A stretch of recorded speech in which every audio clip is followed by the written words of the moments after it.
Assalamualaikum warahmatullahi wabarakatuh. Alhamdulillah wa syukrulillah wassalatu wassalamu ala rasulillah, amma ba'du. Hadirin para netizen yang dimuliakan Allah subhanahu wa ta'ala, pada kesempatan video kali ini kita akan membahas tentang muhibbin. Muhibbin itu artinya orang-orang yang mencintai, orang-orang yang mengidolakan, orang-orang yang ngefans, fans lah begitu. Ada fans biasa, ada fans berat. Tetapi untuk para habaib ini, muhibbinnya adalah muhibbin rata-rata kelas berat. Jadi sudah terdoktrin begitu akut, sudah tidak ingat jati diri bangsa, sudah tidak ingat bahkan kepada guru-gurunya yang pribumi Nusantara, kiai-kiainya, ustadz-ustadznya dulu, semua dilupakan atau ditaruh di bawah para habaib itu. Habib number one lah begitu. Maka mereka ini sudah tidak layak disebut muhibbin, tetapi lebih ke mukibbin. Mukibbin itu artinya orang yang menyungkurkan diri di hadapan habaib ba'alwi.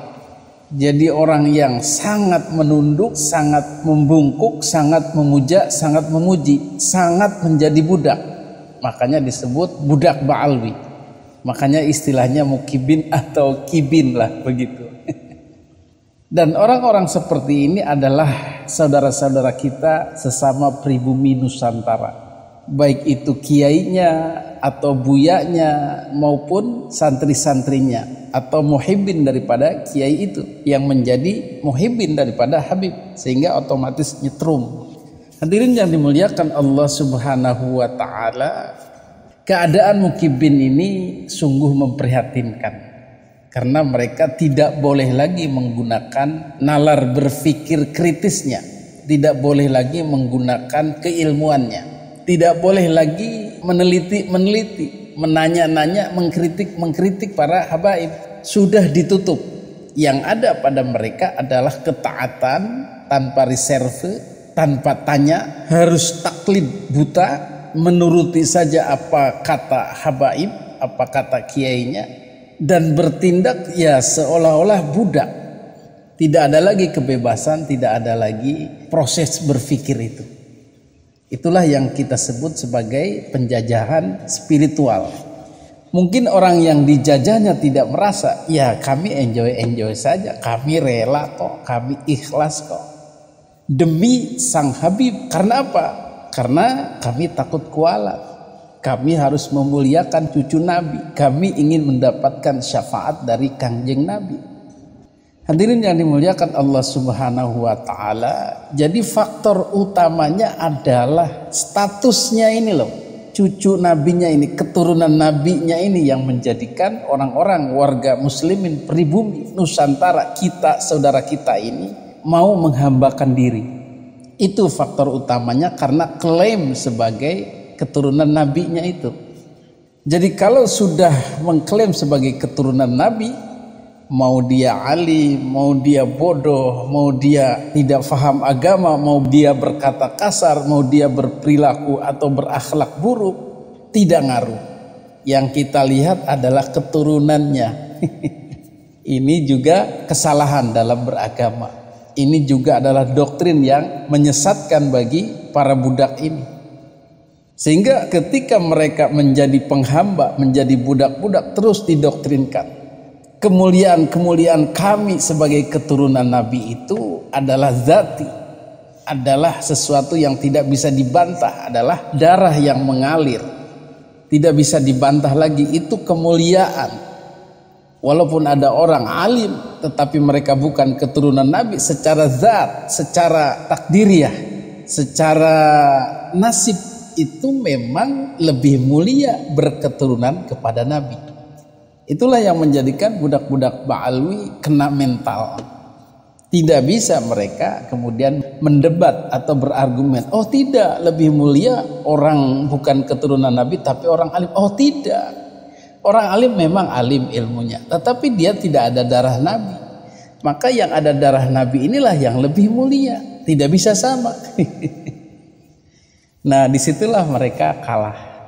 Hadirin yang dimuliakan Allah Subhanahu wa ta'ala, untungnya, alhamdulillahnya, ternyata klaim mereka yang dipergunakan sebagai alat untuk menguasai orang-orang muslimin pribumi, sementara mereka adalah keturunan Yaman, ternyata bisa dipatahkan, bisa diteliti, bisa ditelusuri benar atau tidak nyambung kepada Nabi. Kenapa? Karena status ini ternyata digunakan untuk hal-hal keduniaan, hal-hal menguasai orang, hal-hal menguasai ekonomi, hal-hal mencari duit, hal-hal mencari pengaruh, bahkan politik. Bagaimana presiden-presiden RI ketakutan ketika para keluarga Nabi ini, para keturunan Nabi ini mengumpulkan massa untuk mendemo pemerintah. Jangan main-main. Kalau orang biasa punya massa kemudian mengkritik pemerintah, maka presiden-presiden terdahulu enteng aja, ya orang biasa.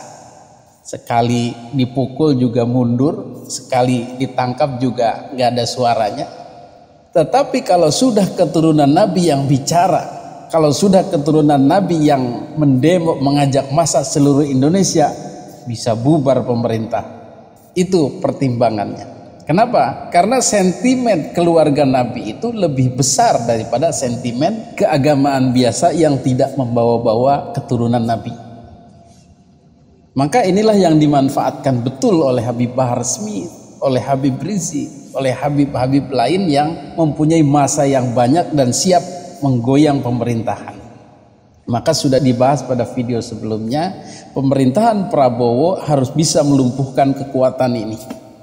Harus bisa menjadikan kekuatan ini setara dengan kekuatan-kekuatan aktivis Islam lainnya yang bisa dikendalikan atau dinetralisir. Bagaimana caranya? Ya dengan memutus status mereka sebagai keturunan Nabi. Sehingga kekuatan mereka tidak masif, tidak membawa-bawa doktrin agama.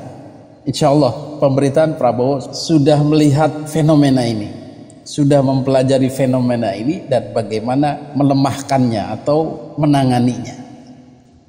Hadirin yang dimuliakan Allah Subhanahu wa ta'ala, kembali lagi tadi kepada mukibin yang terus menerus didoktrin, terus menerus diatur, terus menerus dalam tanda kutip diakali otaknya, diakali tenaganya, diakali uangnya untuk terus menghamba kepada Habib, untuk terus memberikan hartanya, untuk terus memberikan tenaganya, untuk terus memberikan pikirannya, bahkan untuk memberikan nyawanya sekalipun, siap mati demi Habib.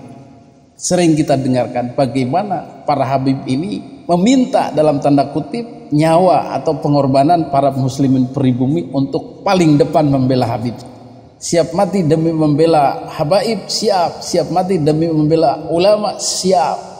Itulah dalam tanda kutip akal-akalan para habaib untuk menjadikan mukibin ini tameng, menjadikan mukibin ini kroco-kroco, kopral-kopral, prajurit-prajurit di lapangan untuk ditarungkan dengan pribumi-pribumi Nusantara lainnya yang tidak mengakui Habib sebagai keturunan Nabi. Inilah sebenarnya yang kita hindari dari para pendukung Kiai Haji Imaduddin dan Kiai Haji Imaduddin sendiri untuk tidak meladeni para mukibin. Karena apa? Karena masih saudara sendiri. Kalau yang turun itu Habib langsung, kita ladeni. Karena yang berkepentingan adalah mereka, yang harus memperjuangkan nasab adalah mereka, bukan para mukibinnya. Para mukibin adalah orang-orang yang diperalat untuk menjaga eksistensi mereka, menjaga dalam tanda kutip kerajaan mereka agar tetap utuh, tidak tergoyangkan, tidak rungkat. Hadirin yang dimuliakan Allah Subhanahu wa ta'ala, tetapi mukibin yang menggunakan akal fikirannya, yang tidak 100% terdoktrin, yang mulai kritis, yang mulai bisa bertanya-tanya, yang mulai bisa memikirkan fenomena ini, insya Allah mereka akan terbebas. Para muhibbin seharusnya itu sadar Gus Fuad Pleret adalah mantan Presiden Muhyiddin Pak Alwi Indonesia. Saya sendiri punya orang tua angkat Asegaf, Pak Alwi. Kiai Maduddin mantan FPI. Itu Bagus Mogi itu yang menyebarkan Azmat Khan Pak Alwi ke Indonesia secara silsilah nasab. Tetapi dengan akal sehat, dengan hati nurani kita sadar, kita tidak mau istilahnya percaya dengan cek kosong, harus dengan kajian pustaka, kajian genetika yang benar. Ada satu hal yang ingin saya sampaikan, kenapa saya sadar dan taubat dari Muhyiddin. Alhamdulillah.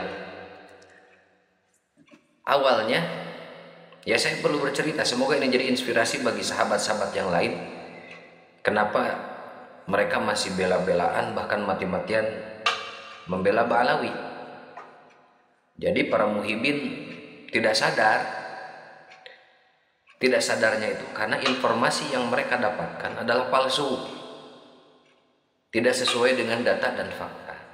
Seandainya para Muhyiddin semuanya mau objektif, mau meneliti, mau tabayun, kan dalam Al-Quran kan in ja'u fasikun fatabayanu, harus tabayun, harus cross check kebenarannya.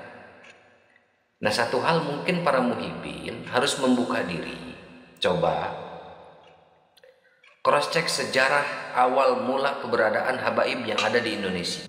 Minimal mereka tidak galak lagi, karena yang mereka serang ini adalah sesama pribumi Nusantara, sesama para pecinta Wali Songo, sehingga mereka tidak membabi buta lagi, bahkan akan timbul rasa kasih sayang kepada sesama muslimin pribumi, dari para pembela Kiai Haji Imaduddin, dari para pembela Wali Songo, sesama umat muslim pribumi Nusantara. Inilah hasil positif dari kajian nasab ini. Para mukibin akan mulai menyadari hakikat Islam yang sebenarnya, akan mulai mencintai lagi kiai-kiai Nusantara yang tidak berkoar-koar tentang mulianya mereka, tentang nasab mereka, tentang harus dihormatinya mereka. Mereka tidak pernah meminta, mereka tidak pernah berjalan sombong, berjalan dengan pakaian-pakaian kebesaran, berjalan dengan doktrin-doktrin, tidak. Maka mukibin-mukibin ini mulai beralih ke sana, mulai berpikir bahwa Habib itu ternyata hanyalah keturunan Yaman, keturunan Arab yang ada di Indonesia, tetapi sombongnya luar biasa, mengaturnya luar biasa, memuliakan diri mereka luar biasa, mendawirnya luar biasa. Apa-apa saja meminta kepada warga muslimin pribumi dan harus dipenuhi, karena kalau tidak dipenuhi mereka akan marah, mereka akan mengancam-ngancam kualat dan lain sebagainya. Betul? Sebagaimana banyak diceritakan oleh para mukibin-mukibin yang sebenarnya merasa kerepotan, merasa capek melayani para habaib ini. Ada yang meminta harta, meminta sapi, meminta kebo, meminta motor, meminta akuarium, bahkan lagi meminta anak perempuannya. Kalau nggak ada anak perempuannya, santri perempuannya diminta oleh para habib, dan mereka mau. Tetapi kemudian setelah adanya kajian nasab ini, mereka mulai berbicara tentang akhlak para habaib Ba'alwi ini yang makin kesini makin berani, makin mentang-mentang sebagai keturunan Nabi. Salah satunya adalah Kiai Muharrar yang curhat, dan Kiai ini sudah menurunkan level mukibinnya menjadi muhibbin. Tidak akut lagi karena sudah berani mengkritik Habib. Wallahu alam, menurut kabar sih beliau masih muhibbin lah, tetapi sudah mulai galau. Pagi ini melaporkan, saya tadi udah di SMS sama oknum Habib, minta uang juga. Cobalah tolong itu Robitoh Alawiyah itu, tolong mengingatkan saudara ini panjenengan, tolong itu Habib-Habib yang dawir itu tolong. Itu benar-benar merasakan asli ini bukan fitnah ini. Itu bilang. Padahal saya nggak pernah ya belajar sama beliau. Dan ini putrinya ini uangnya dikuras semua juga, ya diambil semua ya. Masya Allah. Semoga saja ini untuk pembelajaran lah. Kita ini bukan menfitnah, bukan, tapi benar-benar realita yang terjadi. Dan ini tidak cuma 1 kali 2 kali. Saya sendiri pun seperti itu, Pak. Sering apa itu diminta-minta paksa, bahkan apa itu disuruh hutang-hutang, bahkan santri-santri ini Masya Allah dimintain gitu. Informasi sangat akurat, mohon maaf ini perlu saya buka. Ada di daerah Cianjur salah satu pesantren besar, Pak. Nah kebetulan dari salah satu keluarganya Aang itu ngobrol sama saya. Kang, beberapa bulan yang lalu itu ada Habib dari Empang Bogor. Dia mendatangkan Habib-Habib dari Yaman, dari Cianjur, nggak saya sebutkan nama pondoknya. Apa yang dilakukan oleh mereka? Selain mereka dawir, yang hebatnya lagi, lucunya lagi, karena istri kiainya ini jamilah jiddan, cantik, gelis, itu di waktu itu juga di tempat itu orang yang mengatakan cucunya Rasul dari Yaman ini meminta istrinya kiai. Gendeng pora, gendeng. Dengan alasan kalau tidak kau ikhlaskan, tidak ditafwidkan, dipasrahkan kepada saya, kau tidak akan dapat syafaat katanya. Kan gendeng.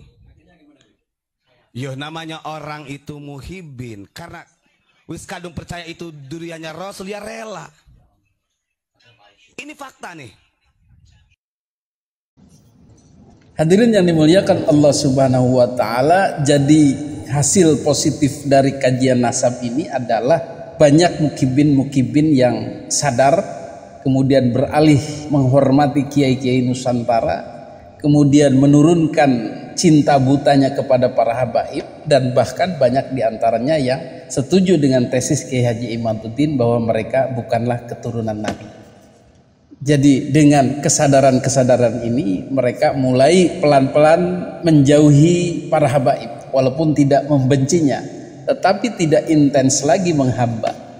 Mereka punya kemerdekaan sendiri, mereka punya kebebasan sendiri, mereka punya hak sendiri untuk mengkritik, untuk menyampaikan yang benar itu benar, yang salah itu salah. Alhamdulillah.